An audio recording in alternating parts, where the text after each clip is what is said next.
네, 오늘은 당신을 초대합니다. From Jesus 라는 제목으로 말씀을 전하겠습니다. 저는 지난 2주 동안 이 강단 위에서 우리 성도님들께 초대장을 보냈습니다.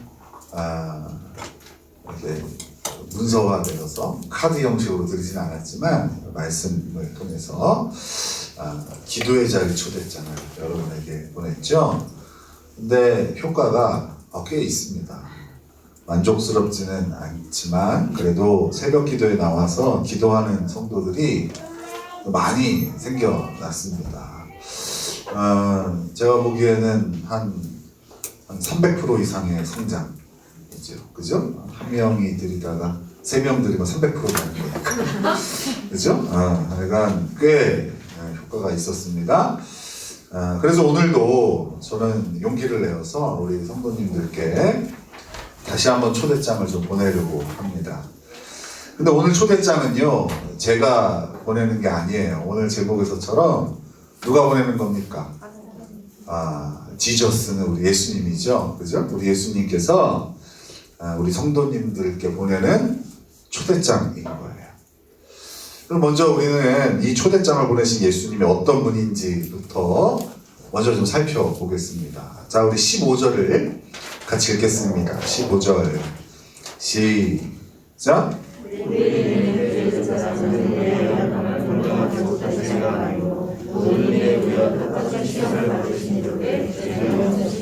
여기 보니까 우리의 연약함을 동정하지 못하실 이가 아니다. 이 말이 좀 어려운데요.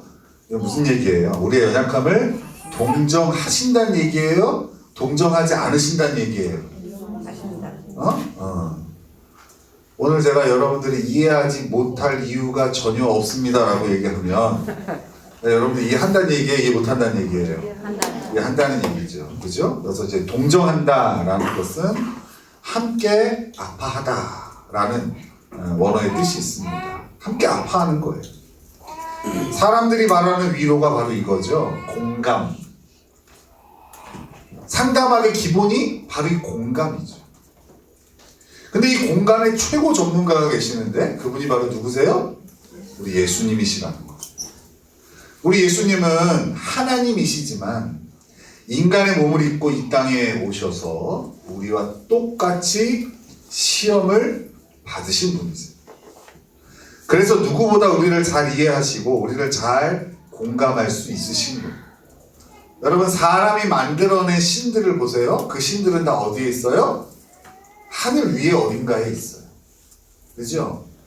그 신들은 땅에 내려오지 않고 거기서 자기들끼리 그냥 신계라고 하죠. 그죠? 거기서 인간의 삶을 굽어 살피는 정도인 거예요. 근데 참신이신 우리 하나님은 어때요? 직접 이 땅에 내려오셨어. 우리 인간이 겪는 고통을 몸소 다 당하신 거예요. 그분이 바로 예수님이신 거죠. 예수님은 우리와 같이 대학 입시나 취업이나 결혼과 같은 어떤 이런 우리가 생각하는 중대한 일을 겪으신 것은 아니지만 십자가 고난을 통하여 고난받으시고 그렇게 시험받고 고난받는 인생이 겪는 아픔과 마음을 다 아시는 거예요. 십자가 고난을 통해. 이렇게 우리 예수님은 우리의 연약함을 공감하시며 함께 아파하시는 분이세요. 근데 우리는 이 예수님이 아닌 나를 공감해줄 친구나 동료를 찾지요. 그죠? 그래서 우리는 항상 외로워하죠. 왜요? 내 마음을 알아주는 친구가 없고 또 나와 함께 아파해 줄 수 있는 사람이 없기 때문에 우리는 항상 외로워해요. 그런 친구나 동료가 없을 때는 그래서 어떻게 해요? 비용을 지불하고 전문 상담가나 정신과 의사를 찾아서 그들의 공감을 받고 위로를 받고자 하는 겁니다. 한 전문 상담가가 TV에 나와서 하는 얘기를 들었어요.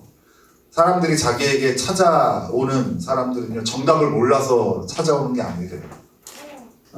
그래서 와서 실컷 자기 얘기를 이렇게 한대요. 그럼 상담가는 그냥 계속 들어준대요. 그 정해진 시간까지 계속 들어주면 혼자서 막 얘기하다가 결론을 내리고 마음에 치유돼서 간대요. 그냥 들어주기만 하는 거예요. 그 정도로 우리 주변에는 내 얘기를 들어줄 사람이 없는 거예요. 내 마음을 헤아리고 아파해줄 그런 준비가 되어진 사람이 없는 거예요. 그러나 이렇게 우리가 찾는 친구나 동료, 그리고 전문 상담가나 정신과 의사, 이들과 우리 예수님 사이에는 큰 차이가 있습니다. 어떤 차이가 있을까요? 우리 15절을 다시 한번 읽겠습니다. 15절 시작. 우리에게 있는 대제사장은 우리의 연약함을 인정하지 못하실 리가 아니요 모든 일에 우리와 똑같이 시험을 받으시니로되 죄는 없으시니라. 자, 어떤 차이가 있냐? 죄가 없으시다는 차이가 있어요. 예수님은 이야기만 들어주고 공감해주는 상담가 정도의 수준이 아니세요. 예수님은 우리가 연약함에 머무르지 않고 다시 일어날 수 있는 능력을 주시는 분이세요. 왜냐하면 예수님은 죄가 없으시기 때문에. 여러분, 우리 인간의 결국 가장 문제의 근원이 죄잖아요. 우리의 모든 고통과 고난은 결국 죄의 열매들인 거예요. 물론 내가 지금 어떤 어려움을 겪는다고 해서 내가 이런 잘못을 저질러서 저주받았다, 이런 공식은 곤란해요. 하지만 우리의 모든 어찌됐건 고난과 고통은 아담과 하와가 선악을 알게 하는 나무의 실과를 따먹은 이후로부터, 우리 인류에게 죄가 들어온 이후부터 펼쳐진 일들인 거예요. 그러니까 우리는 모두 우리에게 주어진 고난과 환난을 이겨낼 힘이 없어요. 왜요? 죄 때문에.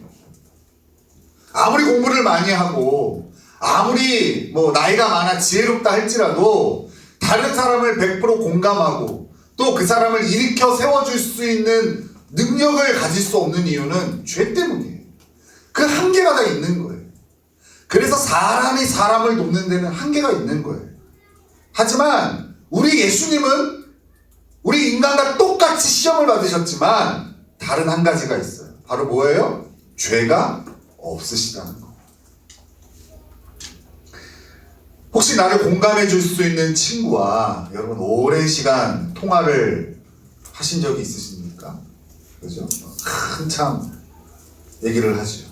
그죠? 내가 미워하는 사람 욕도 좀 하고 또 내 속상한 것도 함께 나누기도 하고 1시간, 2시간 전화기가 뜨거워질 때까지 통화를 다 하고 나서 끊을 때 뭐라 그럽니까? 자세한 건 만나서 얘기하죠. 그죠? 만나면 어때요?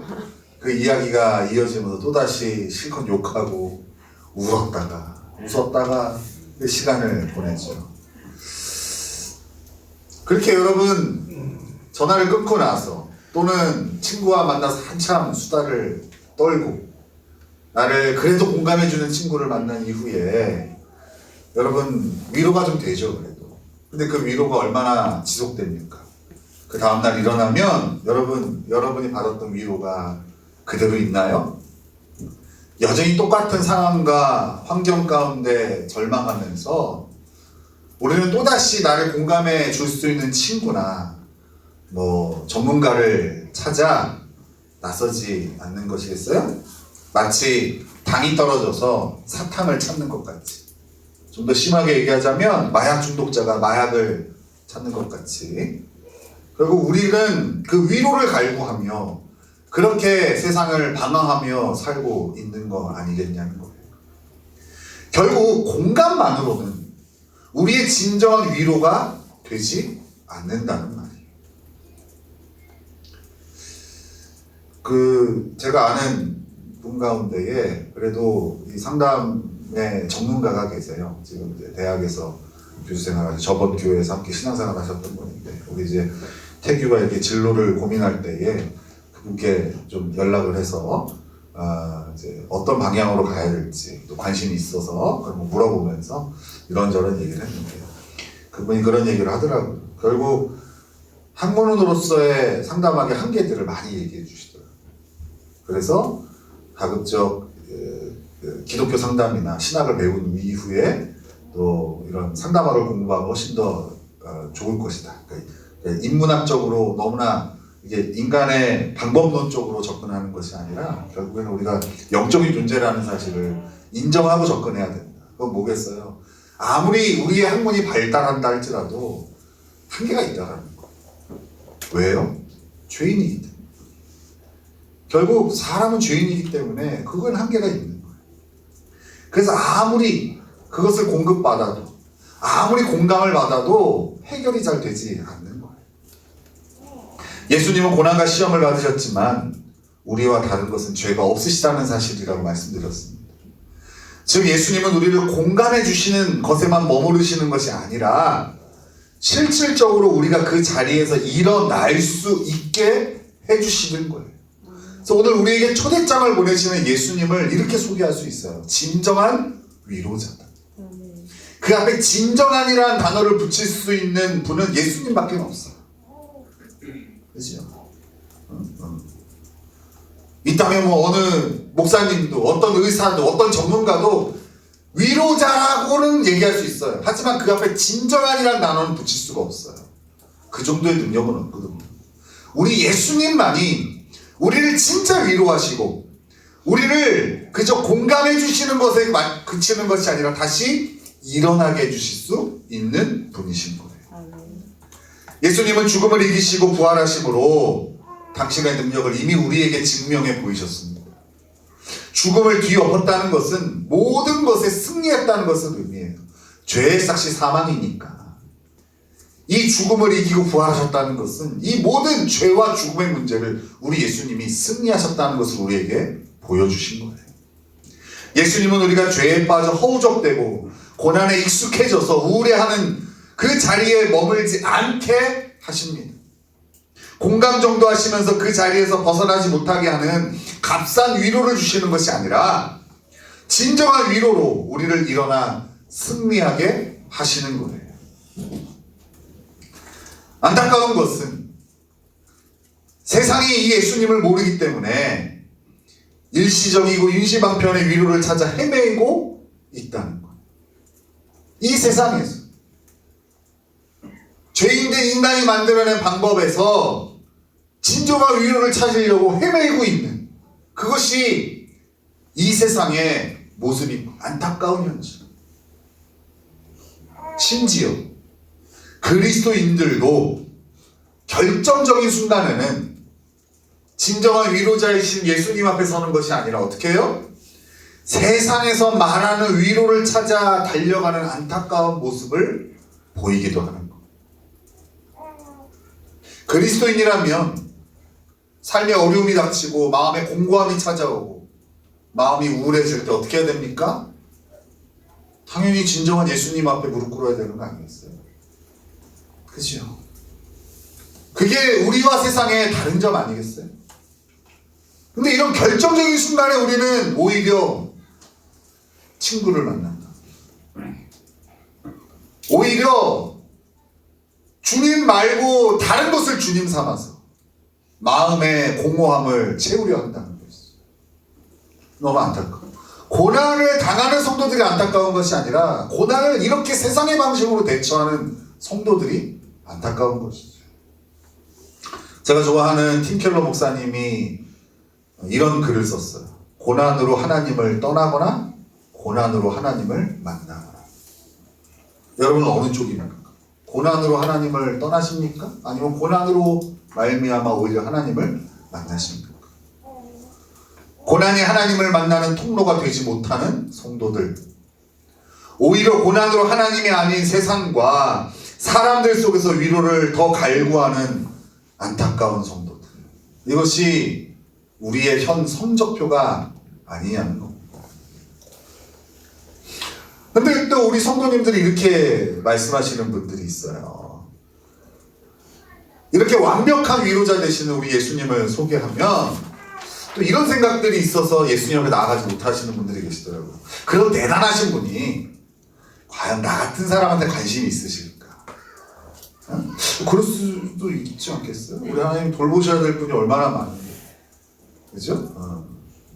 심지어 저한테도 그러신 분이 있더라고요. 뭐 대단한 사람은 아니지만 저한테 가끔씩 그래요. 아유 왜 집사님 그 어려운 거 있으신데 왜 그렇게 말씀 안 하셨어요? 기도해드렸을 텐데. 그럼 그래. 아유, 목사님 돌보셔야 될 성도들이 얼마나 많은데. 많기는 이렇게 휙 들어오고 다 한눈에 들어오는데. 그죠?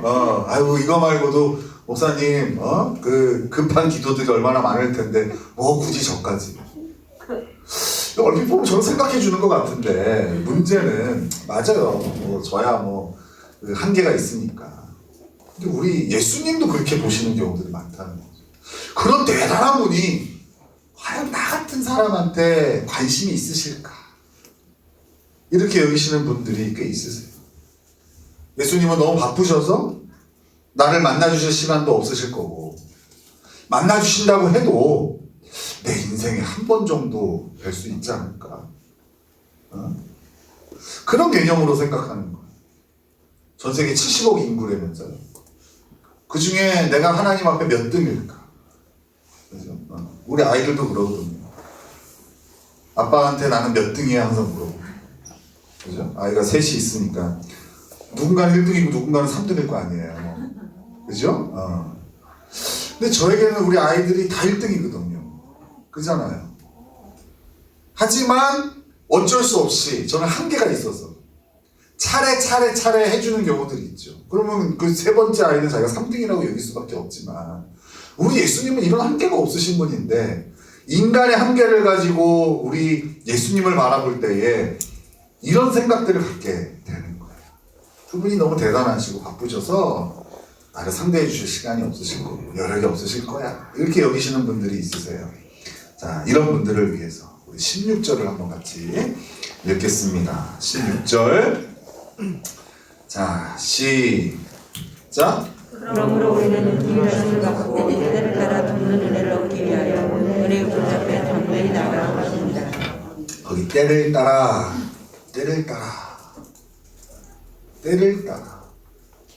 예수님은 우리를 도와주시는데 어쩌다가가 아니라 때를 따라.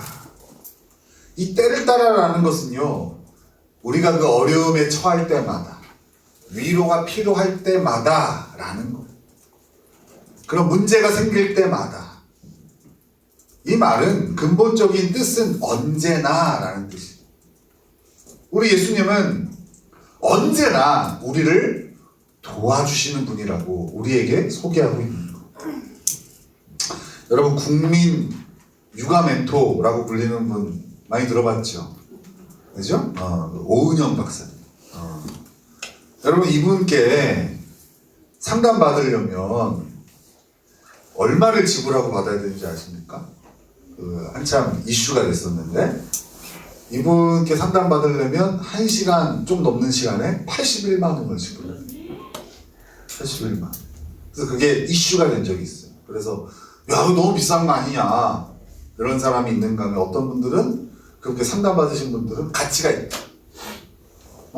그 돈을 들여서라도 내가 지금 아이를 키우면서 갖고 있는 고민들, 그리고 또 내 안에 해결되지 않는 고민들을 해결할 수 있었다 라고 하면서 그 돈이 전혀 비싸지 않다 하기도 합니다. 이렇게 우리가 놀랄 만한 금액인데도 불구하고 많은 사람들은 이 오은영 박사님이 자신에게 시간을 내주기만 하면 이 비싼 비용을 지불하고 또 만나겠다고 해요. 그래서 전화를 해서 제가 상담받기를 원합니다 라고 하면, 그러면은 내일 오세요 이렇게 하는 게 아니라 몇 개월이 걸립니다. 바로 되는 게 아니에요. 그 예약 잡기가 쉽지가 않아요.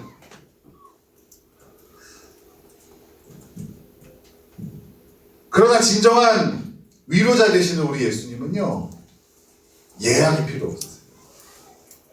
주님, 제가 위로가 필요한데 언제 시간 되세요? 이런 거 물어볼 필요가 없다고요. 게다가요, 우리 예수님께는 비싼 비용을 지불하지 않아도 돼요.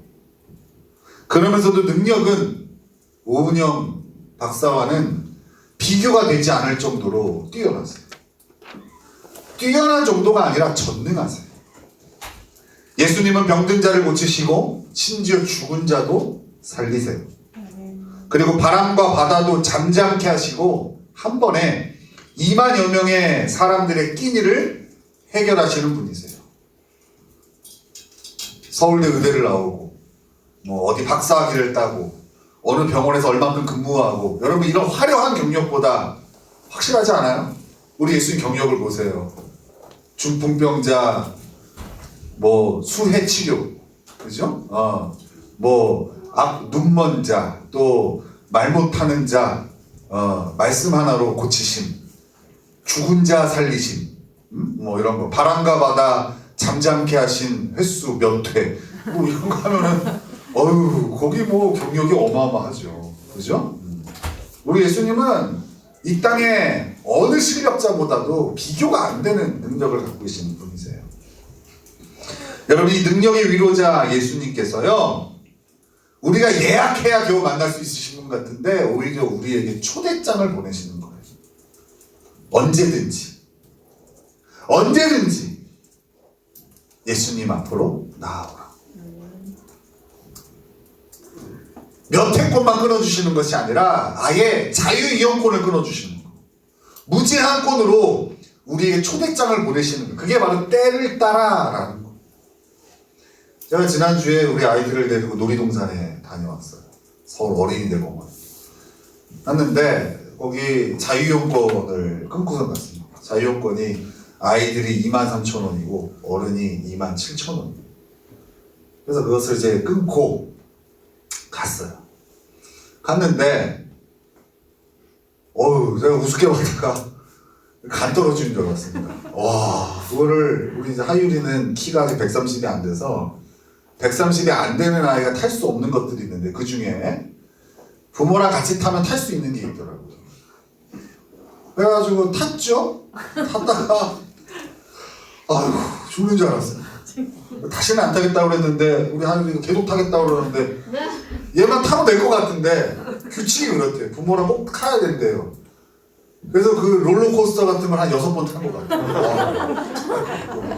미칠 것 같아요. 근데 제가 참 이게 우리 보통 자유이용권이라고 그러면 거기 있는 놀이기구가 있으면은 하나씩 이렇게 생각하잖아요. 우리 아이들이 자유이용권을 활용하고 놀랬습니다. 사람이 별로 없어요. 거기는 뭐 롯데월드랑 이렇게 메이저는 아니니까 신나게 막 타요. 막 소리 지르고 막 좋다고 하고 내리잖아요. 또 타야지. 그래서 또 옵니다. 그래서 또 타요. 그래서 또 타지 또 옵니다. 그리고 팔찌가 있는데 이것만 딱 보여주면 타는 거예요. 자유이용권이에요. 무제한권이죠. 몇 번을 타도 상관없어요. 근데 거기 빅5라는 게 있는데 그거는 체크를 해요. 그래서 5번 타면 같은 거라도 한 번 타고 또 타면 또 체크를 해요. 5번 타면 끝나는데 자유이용권은 뭐 어떻게 해요? 무제한권이에요. 내리면 또 타고 내리면 또 타고 내리면 또 타고. 그래서 제가 자유이용권을 끊으면서 뭐지 비싸 생각했는데 비싼 게 아니더라고요. 정말 우리 예수님이 우리에게 주신 자유이용권이 바로 이거예요. 언제든지 능력의 위로자 되시는 주님 앞에 나올 수 있는 초대장을 우리에게 주셨다고요. 그죠? 근데 우리 성도님들은 빅5처럼 이 주님의 초대장을 받아든 거죠. 아끼는 거죠. 결정적인 순간에 내가 5번 쓰리라. 그죠? 지금 이 정도의 내가 상처 가지고 내가 버틸 수 있어. 지금 이 정도의 어려움은 나중을 위해서 내가 아껴놔야지. 그러면서 주님의 초대장을 아껴 쓰고 있는 거예요. 우리 아이들에게 배우세요, 여러분. 우리 아이들은 그런 게 없어요. 아끼는 법이 없어. 그냥 마음껏 다 즐기는 거예요. 몇 번을 타는지 몰라. 계속. 근데 거기 직원들도요, 눈치를 줄만 하잖아요. 그죠? 눈치를 하나도 안 줘. 사람들 별로 없으니까 좀 전에 탔던 애라는 걸 알잖아요. 다시 돌아오잖아요? 그러면 새로 본 사람처럼 대합니다. 다시 팔찌를 보여줘야 타고 안내방송을 똑같이 합니다. 뭐 소지품이 떨어졌을 땐 책임지지 않습니다. 자, 이제 출발합니다. 돌려줬으면 다시는 안 해도 되잖아요. 근데 오면 똑같이 또다시 인사하고 자유이용권 체크를 하고 앉으면 또다시 자, 소지품은 자기가 책임지지 않습니다. 자, 출발합니다. 계속 하는 거예요. 이야, 하나님이 우리에게 주신 이 초대장이 바로 이 자유이용권이에요. 여러분들 이렇게 활용하시라고요. 우리 아이들처럼. 우리 아이들이 놀이동산 가서 전혀 꺼리낌 없이 마음껏 눈치 보지 않고 그렇게 사용했듯이 여러분들도 주님의 초대장을 이렇게 쓰시면 되는 거예요. 우리는 이 초대장에 예수로 반응하면 언제든지 예수님 앞에 설 수 있고, 예수님은 그런 우리의 아픔을 공감해 주실 뿐 아니라 그 아픔에서 일어나게 하셔서 다른 이의 상처를 주님의 위로로 돕는 당신의 동역자로까지 세워주시는 거예요. 맨날 위로를 갈구하고 위로를 필요하는 그 약해 빠진 그 죄인의 자리에 머물러 있는 것이 아니라 오히려 그 상처 가운데 일어나게 하셨어. 하나님의 위로로 일어나게 하셨어. 다른 이들을 그 위로로 돕는 자로 세우시는 분이 바로 우리 예수님이시고, 이 일을 하시기 위하여 우리에게 때를 따라 돕는 은혜를 주시겠다 하시면서 자유이용권, 이 주님 앞에 설 수 있는 초대장, 이 자유이용권을 우리에게 발송해 주셨다는 거예요. 결국 우리가 아픔에 머물러 주저앉아 있는 이유는 우리를 위로해 줄 위로자가 없어서가 아닌 거예요. 맨날 우리는 뭐 날 위로해 줄 사람이 없어, 나는 외로워, 그래서 어쩔 수 없어 라고 하지만 다 핑계라는 거예요. 진정한 위로자 예수님이 계시지만 이 예수님을 거부하거나 또는 그 앞에 나아가는 것을 망설이기 때문에 우리가 그 아픔과 슬픔과 절망의 자리에 머물러 있는 거예요. 답이 없으면 정말 절망인 거죠. 그러나 우리에게는 정답이신 예수님이 계십니다. 믿으십니까 여러분? 우리에게 누가 계신다고요? 우리 예수님이 계십니다. 진정한 위로는 우리 예수님만이 주실 수 있으세요. 그리고 우리는 언제든지 예수님께 나아갈 수 있는 특권도 가지고 있는 거예요. 그렇다면 무엇이 문제겠습니까? 예수님께서 여러분에게 보내신 초대장의 장소가 바로 기도의 자리입니다. 무슨 자리라고요? 기도의 자리라. 언제든지 여러분의 문제, 그리고 그로 인한 아픔과 상처를 가지고 기도의 자리로 나아오면 진정한 위로자 예수님께서 우리를 친히 만나 주셔서 위로해 주시고 더 나아가 일으켜 세워 주시는 거예요. 누가요? 우리 예수님께서. 진정한 위로자 되시는 예수님께서 이 일을 하신다는 거예요. 저는 참 우리 성도님들에게 권면하지 못한 게 새벽 예배였던 것 같아요. 왜냐면 우리 성도님들 항상 피곤해하셨어요. 모르겠어요. 저만 보면 피곤해하는 건지. 다 잘 지내시다가 저만 보면 갑자기 맨날 아파하고 힘들어하고 항상 그러셔서 저는 우리 성도님들이 새벽 기도까지 하시면 진짜 큰일 나겠구나 라는 생각들을 많이 했어요. 그래서 이렇게 여러분들에게 새벽 예배 자리를 권면하는 것은 굉장히 용기가 필요해요. 그리고 여러분들에게 지난 2주 동안 새벽 예배 자리를 초대했죠. 여전히 마음에 근심이 있었어요. 괜히 새벽 예배 나오셨다가 우리 성도님들 순교하시면 어떡하지? 이런 마음. 진짜로. 갑자기 일하시다가 막 픽 쓰러지시고 그러면 어떡하지? 그런 마음이 있었어요. 그건 사실 기쁜 일이잖아요. 그죠? 순교니까. 그런데, 그래서 표준 예식서를 항상 옆에 두고 있었어요. 언제든지 장례 예배를 치러야 돼요. 긴장했단 말이에요.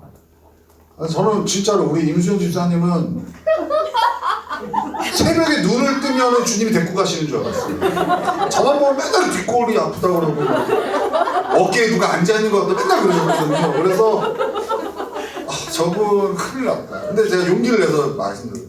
기도하셔야 돼요. 근데 마음 한켠에는 다시는 저분 얼굴을 못 보면 어떡하지? 막 이런 마음이 있었는데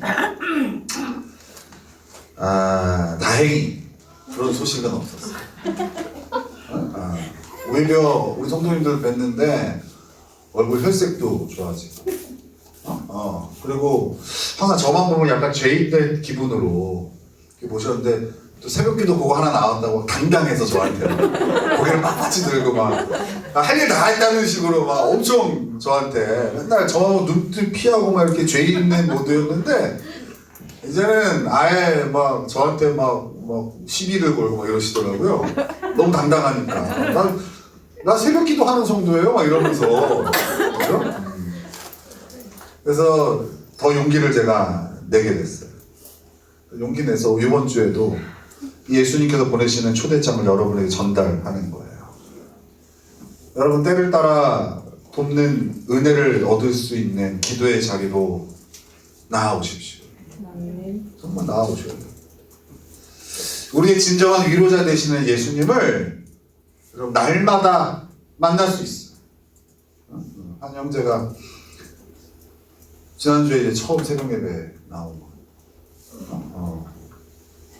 야, 기뻐했죠.